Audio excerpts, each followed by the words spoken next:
How to send money from Gcash to your PayPal account. So first of all, I am on my Gcash main dashboard. The first thing that you need to keep in mind, you cannot send directly to your PayPal account.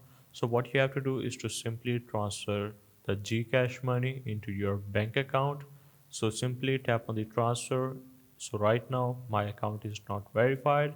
So you just need to transfer the particular amount in your bank account. Once you do so, you just need to log into your PayPal and then you need to add your bank account in your PayPal account.